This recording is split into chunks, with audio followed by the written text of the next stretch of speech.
Welcome back to the PolicyViz podcast. I'm your host, John Schwabish. On this week's episode of the show, I am very excited to talk with Ellie Balk about her work. Who is Ellie Balk, you might ask? Well, you're about to find out, obviously, when you're going to listen to the show. But Ellie is an artist working in the sort of confluence, the intersection of data and a variety of different mediums, or media. I don't really know what the right plural word is here. Let's just stick with mediums. She works on pianos. She works with stained glass. She works with murals, ceilings, glass. It is amazing. Her work is fantastic. There is a link to her website in the show notes that you should definitely check out. And she takes data into the community and works with the community, which we know is so important, not just to accurately represent the data that we're working on, but also so that the community will embrace and use our visualizations. So Ellie's working in this public space, something that I'm really just excited about to see and to hear more about her work and her background. So I hope you'll enjoy this week's episode of the show. Here is my conversation with Ellie Balk. Hey, Ellie, good morning. Good morning. How are you? Welcome to the show. I'm good. Welcome to the show. I'm really excited to chat with you. I don't often get to chat with artists. It's usually data geeks and nerds and people steeped in their computer. And so I'm excited to chat with someone who has stained glass right behind you, which is pop of color on the show. Is that a color wheel on the door? I just noticed the color wheel on the door. Yeah. That's pretty great. I always want to do something with the doors in my office and I never know what to put on the back of them. So maybe a color wheel would be a good burst of color. Yeah.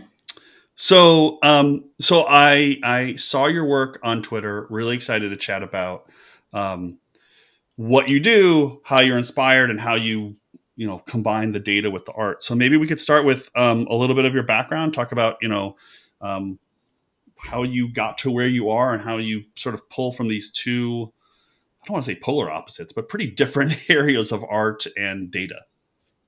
Yeah. Well, thanks for having me. I'm excited. I've never been on a podcast before, so I'm a little nervous. Well, the dozens of listeners will be very excited. So I didn't have a drive to make art when I was a kid. I didn't take art classes. I didn't even take art classes in high school, but when I was in high school, I met this art therapist, and it really kind of opened my eyes into making in order to heal. And so that's kind of where my background was. And I went to school at Bowling Green State University, and I originally went for art therapy. They had an undergraduate program. But when I got there, it was like they were grandfathering it out. And the teacher was horrible. The book was like this pink book, and it had a duck on it. It was paperback. And it was just the first class we just read the entire introduction to the book. And I was like, this is not going to work for me. So I dropped the therapy part and just focused on the art part. I was able to do a study abroad program through Bowling Green, which was great. And I went to Italy for a year. That's when I was first studying aesthetics. And I learned about Walter Benjamin and art in the work of art in the age of mechanical reproduction. And that's all about the art and authenticity of a work when you see it as an original. So I had taken an anthology art history class. So I get to Italy and I'm seeing all this work that I just studied. And I'm seeing it come off the page in real life. And I had a really powerful experience. But then also I'm seeing all this artwork behind scaffolding and being not renovated. What is it called? Being restored. Yeah. And then seeing the work of Giacometti, pristine and bright. And it's this is not what it's supposed to be. And as a normal 20-year-old learning something for the first time, I was enraged,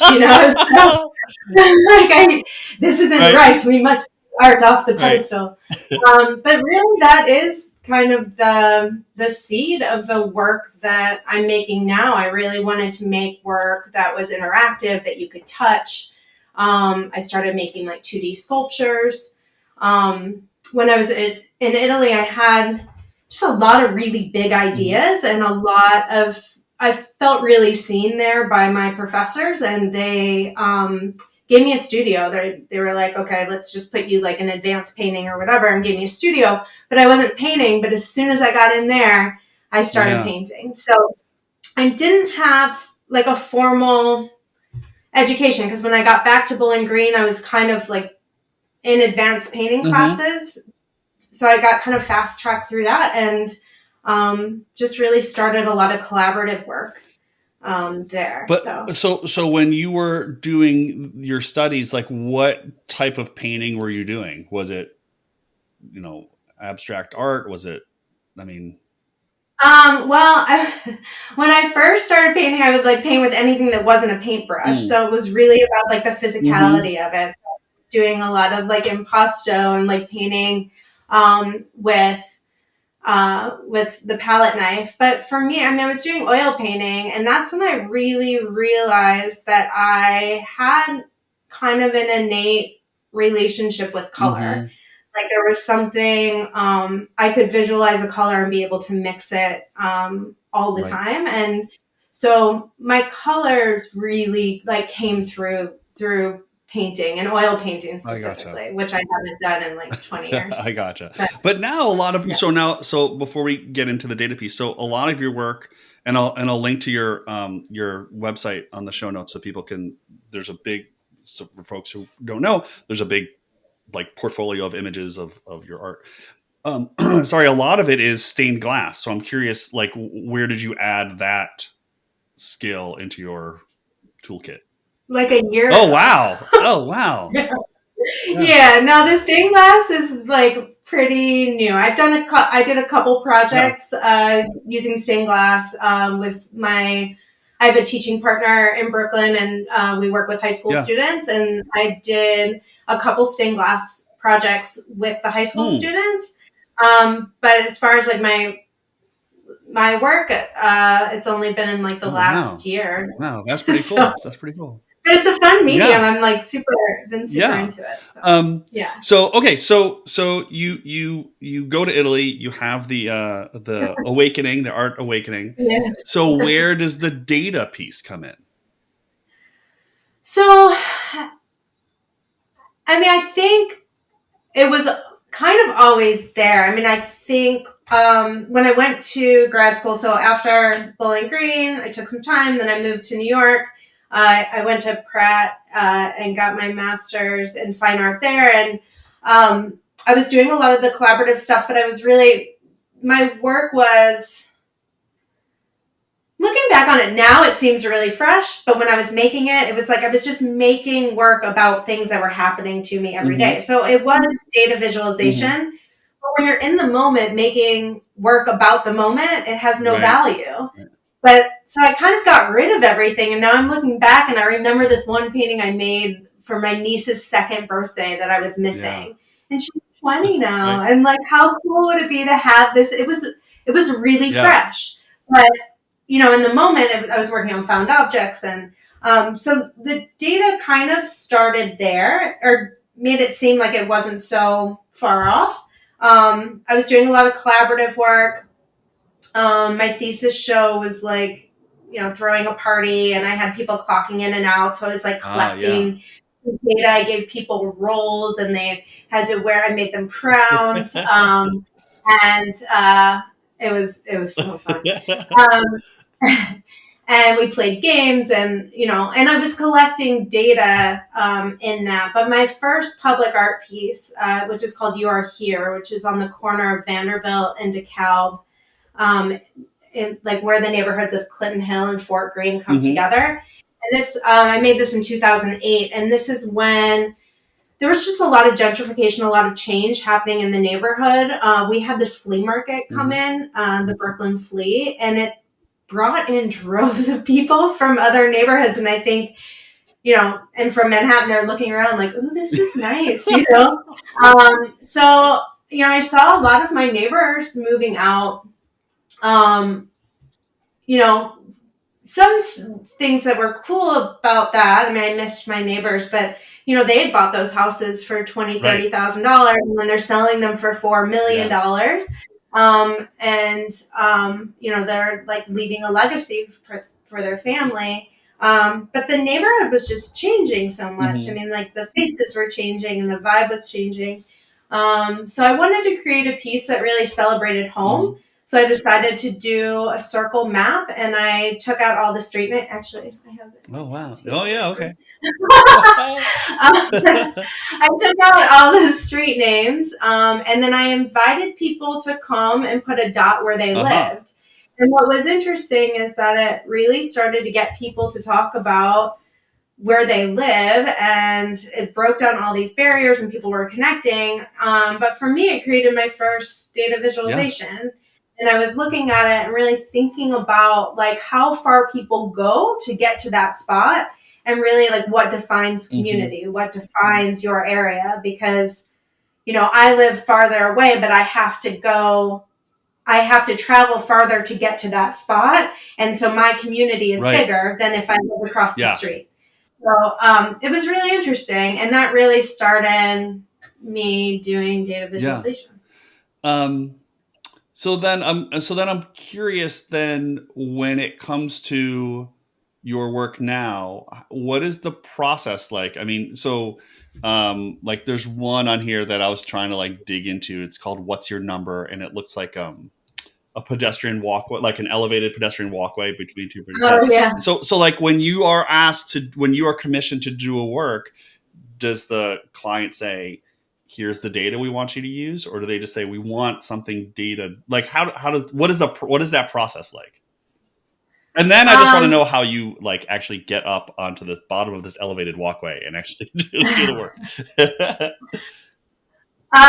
Well, it's different every time, but I do feel really lucky that most of the time people come to me and say we want something. And then we discuss what that something is going to be. So it's usually starting with a specific space. Like we want something for this space. And then I'm able to kind of go from there. I see. So they say we have this huge, I don't know, side of our building or area in our inside, and it's this huge wall. And then do they tend to, I mean, I know they all differ, but do they tend to have a thought of, well, I guess my question is, why do they want data rather than just a piece of abstract art? Like, what is that like? Yeah. Well, a lot of people do just want a piece of abstract art, or they want, murals of people's faces. So, it's funny. I was telling a friend recently, I kind of stopped applying for things a few years ago because I think that people have a very traditional idea of what a mural is. Yeah. And so unless I'm invited to something, it's like, I don't usually get it if I apply for some sort of mural, because if they don't have this idea already about engaging community in this way, or, creating something that's this abstract or this involved, then so but yeah. So I guess more about the process. I'm curious. So let's say you go in and you have this conversation, and I don't know, like I guess coming from the data side, I'm curious, like, do you go in and find some data, and then I'm guessing you do a whole bunch of sketches before you actually like build something, and then like, so how does what's that data to final product look like? Yeah. Okay. So I usually look at the space first. And sometimes the inspiration comes really fast in the space and I can see it. There's, it can go two different ways. I don't usually like when I see it first, because then I have to find the data to fit within this vision that I've seen. So it's much better for me if I can just learn the limitations of the space. I'm very inspired by limitations. So, I know that it has to be out of glass or it has to be painted and we have to take over the whole area, or like these are the goals or whatever that is. And then lately, and what I like the most is doing like a survey. Oh. So I'll kind of talk with whoever's paying for it. Yeah. What do we want to talk about? Or if I'm given free range, like I did a project for Spotify that was really one of my favorite projects, and they really gave me free range, and I was able to just be inspired by the space. And I was really thinking a lot about color and sound. Mm-hmm. And so I made a piece that, tried to create like a chromatic definition of sound. It was completely arbitrary and amazing. It was so much fun to make. So, in that case, I created kind of a framework for the data where I made a list of words that describe both color and sound. Mm-hmm. And then I attributed a specific color to each word. And those colors came directly from their color deck. Yeah. So all the colors that Spotify uses. So I was able to relate all of that. So, one thing that's really important to me is that the work really fits in the space that it's in. So for that one, it was important to use kind of their color palette, and they have a very big color palette, which was nice, because it really does match the space, So then I took those colors and those sounds, and I ended up working with this guy, Glenn McDonald, who is like they call him the data alchemist of Spotify. He is the one who creates the algorithms for the Discover. Oh, okay. All right. Obsessively. He's super cool.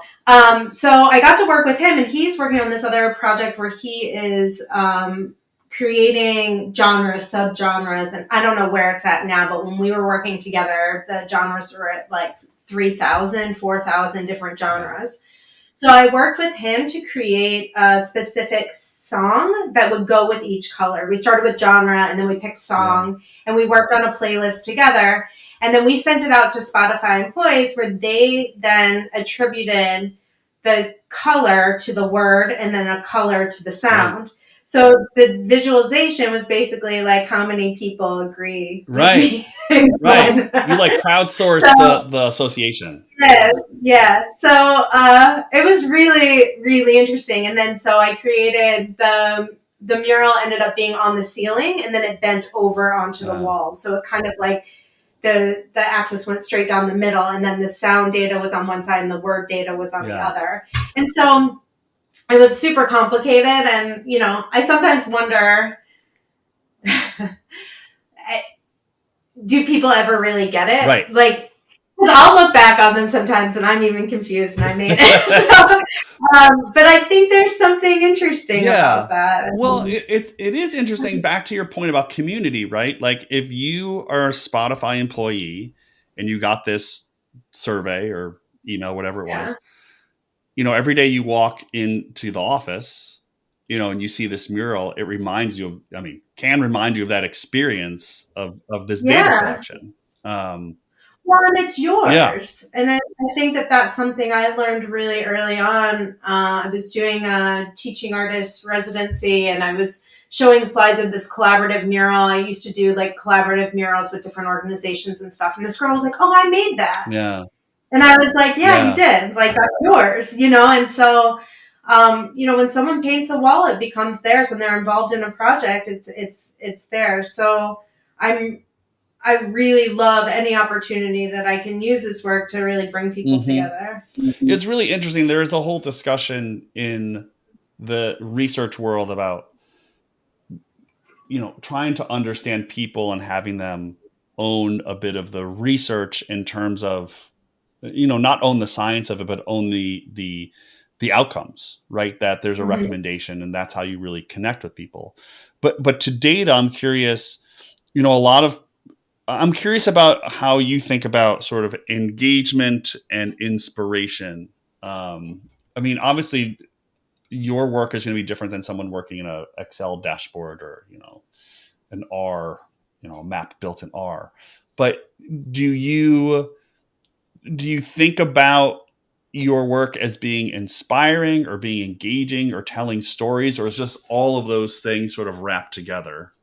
And it feels like it's very like you try to make it personal for people who are viewing it. Yeah. I mean, I hope it's all the things wrapped together, you know, like I hope that there is an experience. I mean, I want the work to stand on its own as being just something really beautiful and interesting to look at. And then there's that second layer to it of it really telling a story. And yeah, so I want it to be all of it. Yeah. What is so I wanted to go back a little bit. So what is the in between point? So let's say the Spotify project, it's kind of a perfect example. So you've actually collected all the data. So then before you go paint it on the wall, what is your process like? Like, are you drawing a million different drafts but are you working on the computer too? Like, how do you, like, what is that process like? So, yeah, I mean, so I have no background in mathematics or data. Like, I was not a good student in school. So like a lot of this stuff, sometimes it's like everything is a little bit backwards, I think. But I do, start with like a spreadsheet.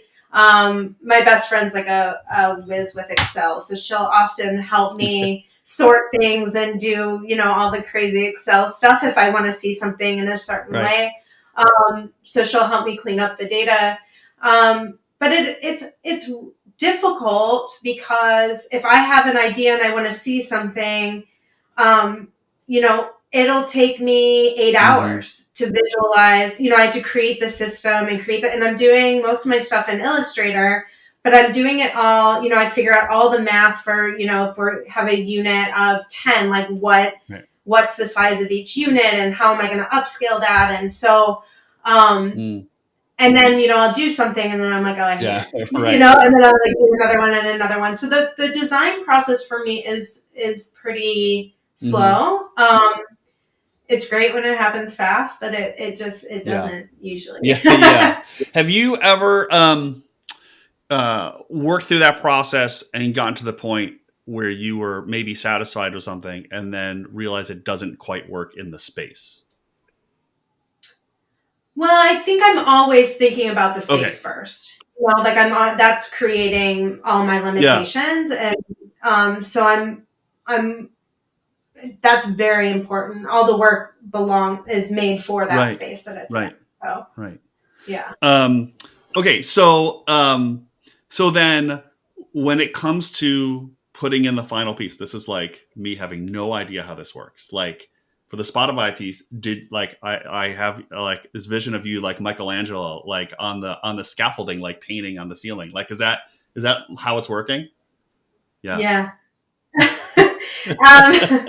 So that was my second ceiling piece, and I was like, I'm never doing it.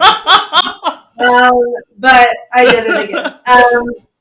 That was great. Yeah, my friend Allie Meyer helped me, and we had scaffolding that was at like 6 feet, and we stood on the scaffolding. And I think the most difficult, I'm going to say difficult, but it was also the most fun. I get really into the math, but in like a beautiful mind sort of way, like I love like I just finished this piece in Morocco. I made a giant sundial, and I was like, for an entire week, I was just beautiful minding out. Like I was just like, and I have no idea what I'm doing. And so, but it was, the math on the Spotify piece was so complicated. And the measurements were so complicated. So I got one of those like electric rulers that you could go to like the micro, because I do get like really into the data, and it becomes super important that you can't fudge it, because if you fudge this one, then all of it is off. And when I'm upscaling from, a piece of paper to this, it's like, I get really into it. But it's awesome when I'm working with other people, because I often, work with assistants or work with students. And I love when there's this shift for everyone where like a color becomes a number, or we start speaking in this other language that's all about making this piece. And so that's kind of, I don't know. That's really interesting. Yeah. I mean, the upscaling is really interesting too, right? Because when you're in the digital world, like, most data visualization folks you just change the number of pixels on the dashboard and you just go and you don't have to really think about, paper to wall or even Yeah. like desktop to mobile because the platform is going to kind of do it for you. Yeah. So do you have a favorite medium to work with or work on? I mean, I imagine like the Spotify ceiling is like drywall, but then you've got like a lot of outdoor pieces that are presumably not. Yeah. Do you have like a favorite that you like to work with? Um, no.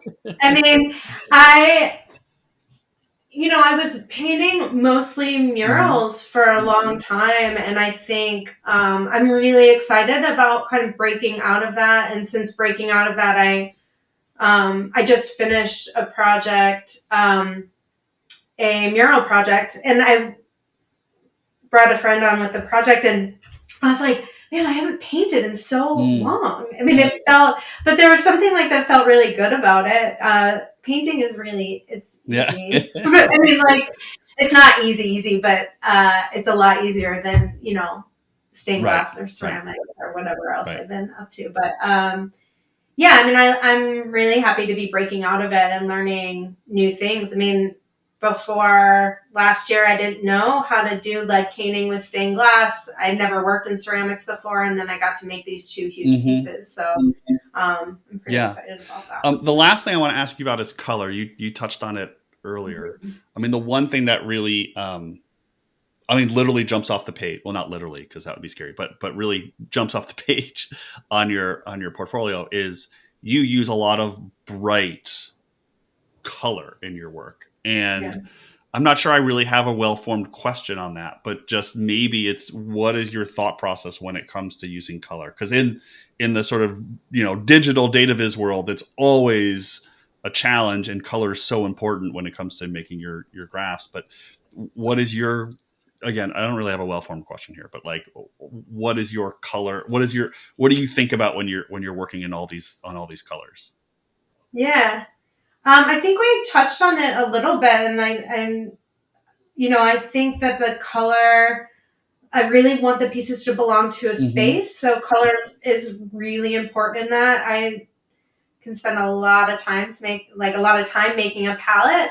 But I also love to like go to a space and pick up the color from that Mm-hmm. space. I did a project over the pandemic with the residents at Gouverneur Hospital, and it was really powerful. And what they're so proud about their neighborhood, and they weren't able to leave the facility at all. So I went around and I took pictures, Mm-hmm. and then brought them back, and then we picked the palette from Oh. there. So it was taking the colors directly from the neighborhood and color And matching it. pick the colors Um, with them.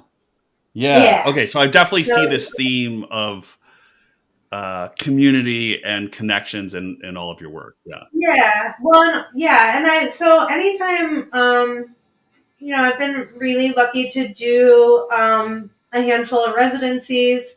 And so when I go, I'll just go around and start collecting color from things that I find or things that I see. Usually I do that through physical object, which I think is really interesting too, like paint chips. And so that really informs the color as well. But sometimes it's intuitive too. I remember I did this project in 2011. It was called Sound Waves. And the color palette was just pretty Mm-hmm. intuitive. I mean, I was just kind of starting out too. So I just made the color palette. And then I painted this huge, it was 160 feet under the BQE in Brooklyn. And I painted it, and then I looked around and I realized that like that building was the same Wow. color as in the mural, and that building showed up in the Yeah. mural. And I was like, okay, like I wish I would have paid more Right. attention. That would have been smart, Yeah. but I'm glad that it like just came in anyway. So it ended up like seamlessly fitting into that Yeah. space. Yeah.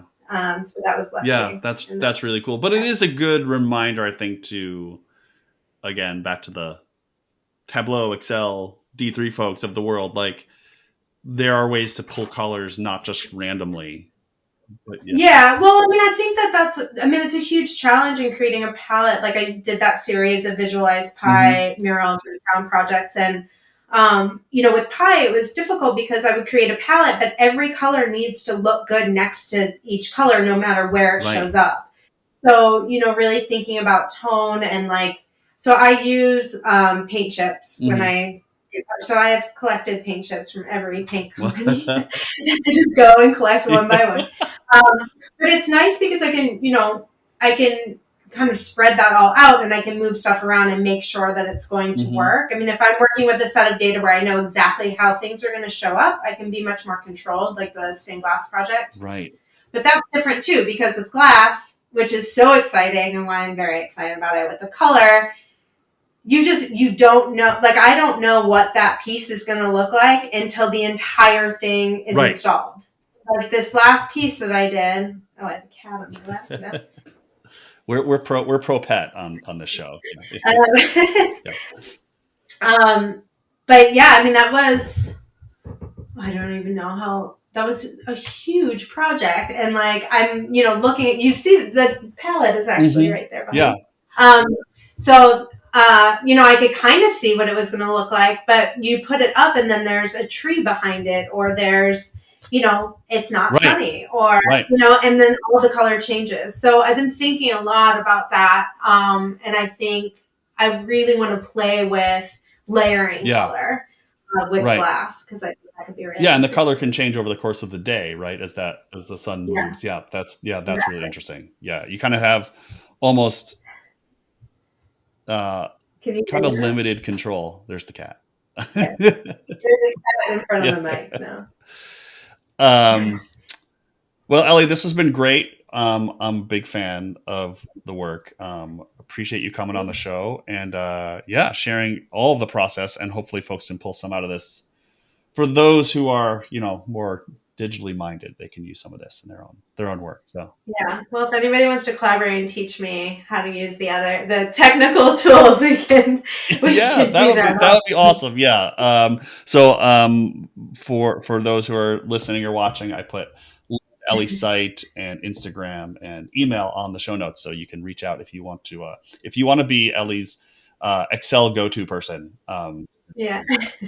Cool, Ellie. Thanks so much for coming on the show. I appreciate it. Thank you. And thanks everyone for tuning in to this week's episode of the show. I hope you enjoyed that conversation. I really do. Hope you'll check out Ellie's website, check out some of her art, there's some really great high resolution photographs over there of her different installations and her different projects. And I hope you'll check out all the great things that she's working on her Twitter feed as well. So thanks so much for tuning into this week's episode of the show. Lots going on the PolicyViz.com website, from blogs and other podcasts and different resources. So please do check them out. And until next time, this has been the PolicyViz podcast. Thanks so much for listening.